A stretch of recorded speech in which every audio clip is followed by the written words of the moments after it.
Yes. Magandang Clark. araw po sa inyong lahat ha. Nandito na naman kami sa Duterte Street kung saan nagtitipon-tipon na naman mga Pilipino. Sige po, pakita po natin.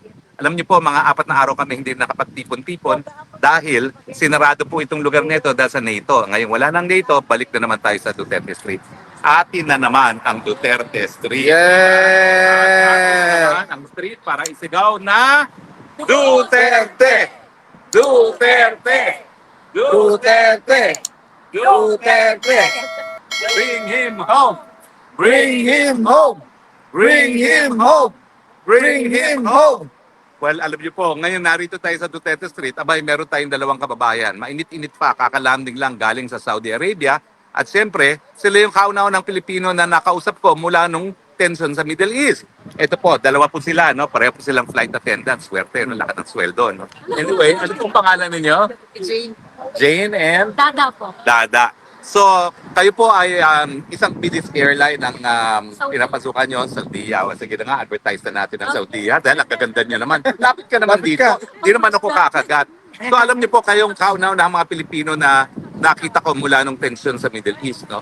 Nasaan po kayo nung nagkaroon ng putukan, no? Ako po nasa bahay kasi days off ako. Okay. Days off ako for 5 days. So, nakaabang ako sa CNN, sa news, para malaman ko kung ano nangyayari kaya. Pero dun po sa Saudi Arabia, wala bang alarm na sinabi na may nangyayari na? Or Wala po, pero meron akong friend na Saudi, parang 2 weeks before na nangyari yon. Sinabi na niya sa akin na mangyayari within 2 weeks or less than a week na magpa-fire up ang US sa Iran. wala ang nangyari nga, Israel, tinarget ang Iran.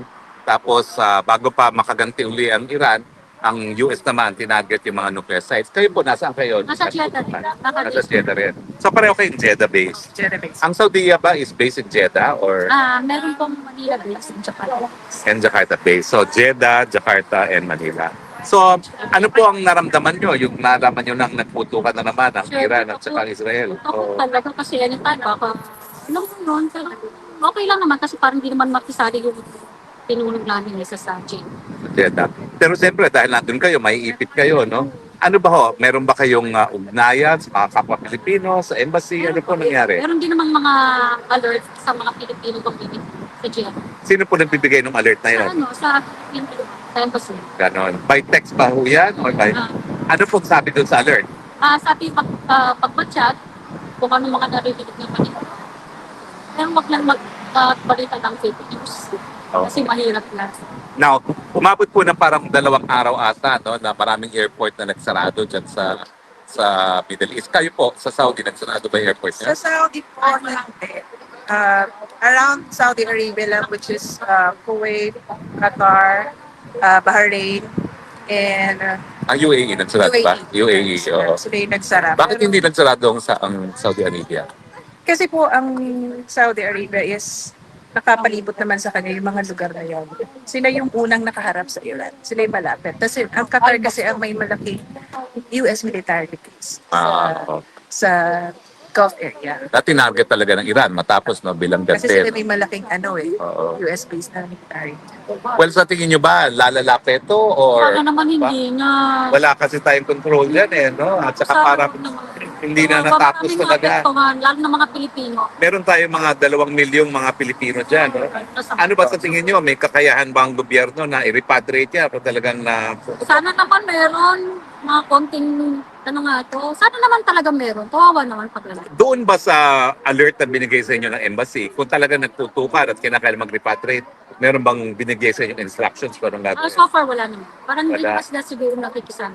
Ganun. Pero Yung Saudi. malayo talaga ang Saudi. Pero kayo, oo, Course, government ng Saudi. Talagang inaalalayan nila lahat ng sinasasakupan nilang tao. In short, parang maganda yung, what do you call this? Hindi ko masabi sa kanila. Okay. Yung safety nila. Kung paano nila pangalagaan yung mga tao. Regardless kung Saudi national ka or foreigner. Yung Pero, safety oo. ng mga tao is sobrang considerable. pero pag nagputukan ba, sinong tutulong sa inyong mga Pilipino? Tulungan ba kayo ng Saudi government o tingin nyo kailangan ganun? Kasi kahit naman nung pandemic, wala naman silang piniling natin. Lahat equal lahat. Equal and fair. Wala. That's the good thing about Saudi Arabia. So nakarating na kayo dito sa Europe, no? Kailan kayo dumating kahapon? Pero kailan nag-resume ang normal flights galing sa Middle East? Sa amin, sa Saudi Arabia, normal naman flights. Kasi nga, away naman kami from them. Pero sa Qatar, Doha, Bahrain, UAE, and Kuwait, parang less than 24 hours lang naman yung nag-stop. Pero yan ang pinaka-busy sa airport sa daigdig, eh, no? So talagang grabe na epekto niyan, no? Oo. So anyway, sa mga darating na panahon, siguro nagkaroon na kayo ng kaalaman at sa kakamalayan na dapat maging handa. Ano naman ang mga hakbang na ginagawa ninyo para maghanda at talaga magkakaputukan? Kayo ba'y uuwi o mananatiling kayo sa Saudi? Kung ako lang, sa Saudi pa rin. Sa Saudi pa rin, miski magpuputukan na. Oo naman. Kasi feeling ka mas safe kayo dito sa Saudi. Oo naman. Tapos sa Pilipinas, sorry sa Oo naman, oo naman. Oo. Support namin. Doon ang work nyo. Eh kaso pag nagputukan, unang-unang titigil mga airlines, no? Kasi sasaradong airspace, no? At yan na nga ang nangyari, 5 bansa nagsarado ng airspace, no? Pero sure kami na ang government ng Saudi, hindi nila basta-basta mababayaran regardless if you're a foreigner, if you're country. Kasi during the pandemic, kahit foreigner kami, hindi kami lumilipad pero may sweldo kami. So I believe kahit magkaroon... Mayaman kasi, no? Mayaman talaga. No?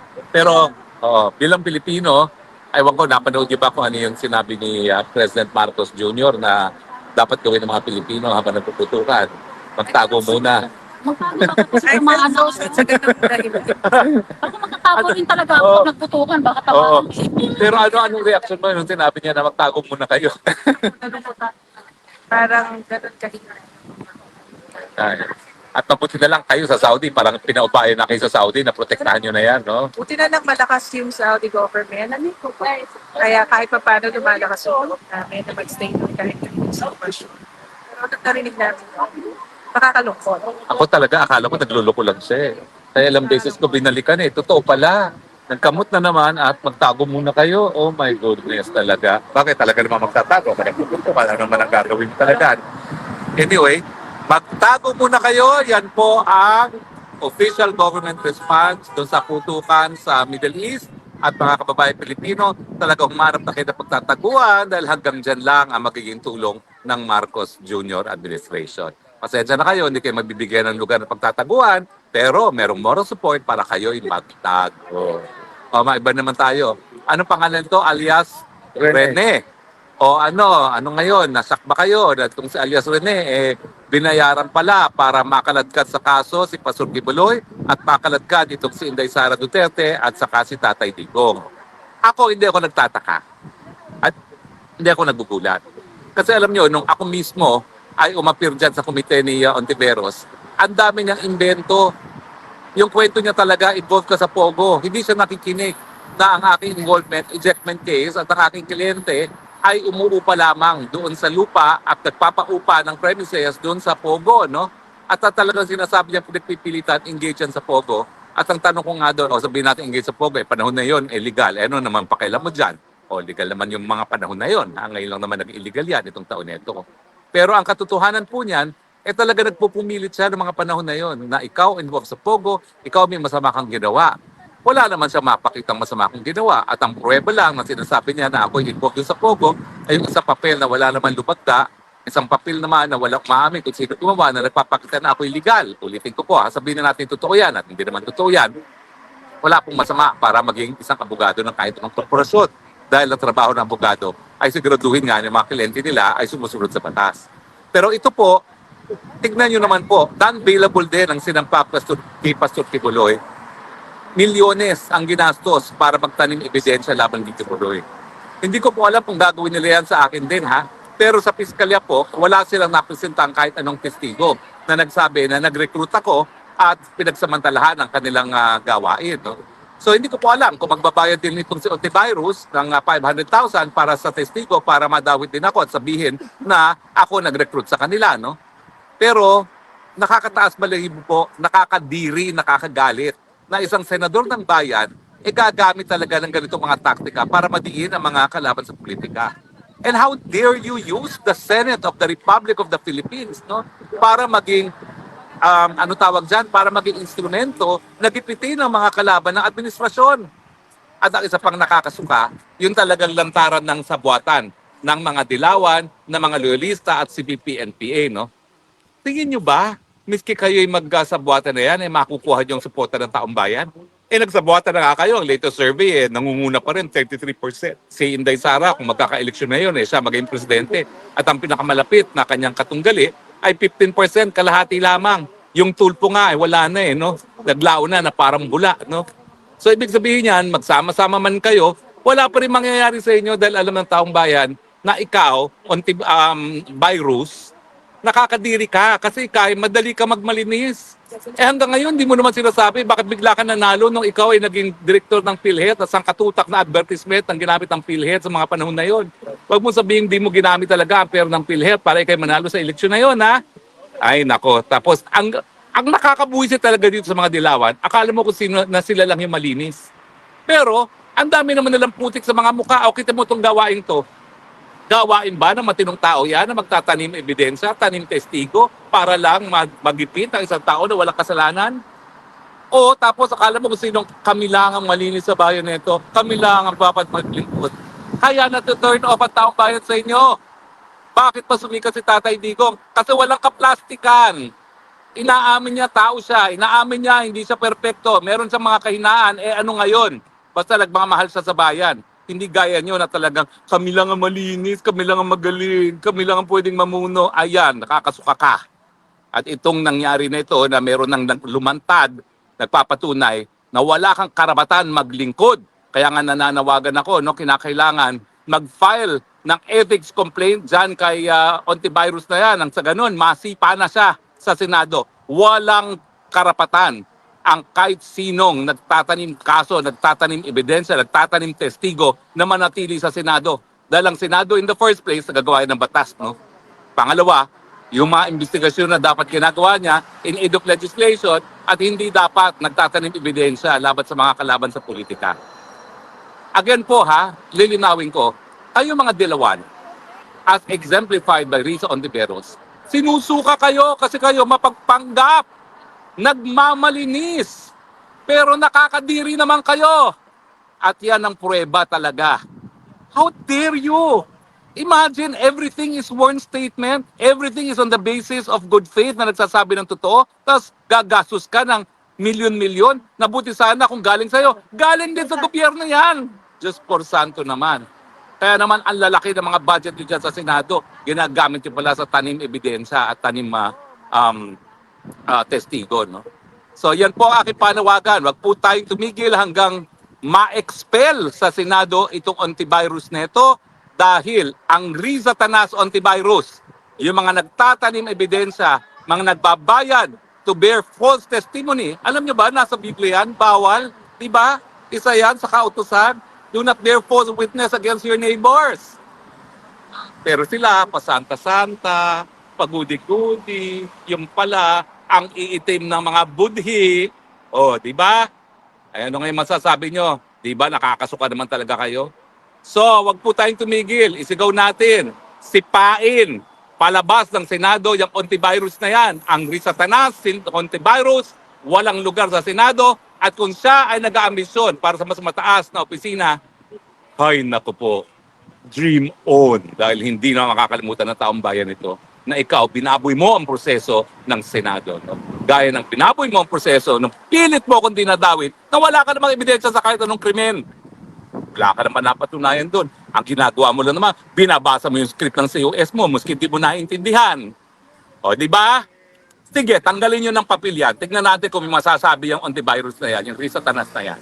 Tanggalan nyo ng babasahin yan. Tignan natin kung may masasabi yan sa Senado. Wala. Buti sana kung magaling yung scriptwriter mo, hindi naman magaling yung kilala ko. Nag-estudyante namin yan sa UP Law, no? Kaya nga mediocre ka, kasi mediocre din yung COS. Hoy, at saka COS taga-UP Law ka pa naman, pero kung totoong paratang na ikaw ay naging instrumento para sa false testimony, naku, mangalabot ka. Si Ontivirus, hindi madidisbar. Ikaw, pwede ka madisbar dyan. Under oath. Si alias Rene, under oath yan. Although, alam na niya na nagsinungaling na siya, Pero ngayon at least, tinutuwid niya ang pagkakamali niya na pumayag siya na magsinungaling para sa'yo. Risatanas antivirus. Diba? Ay naku mga taong bayan, mga kababayan, hanggang kailan ba tayo magpapabola sa mga santo santita? Kami lang ang tama, kami lang ang magaling. Mga walang yan naman pala talaga at maitim ang budli. Diba? Kakagalit, dapat lang talaga magalit tayo. Anyway, masyadong mataas na pong high blood ko. Kaya titigil na ako ngayon. Medyo maikli tayo. Pero sapat na po na nawakwakan ko ang Risatanas antivirus. Kadiri ka talaga. Bye.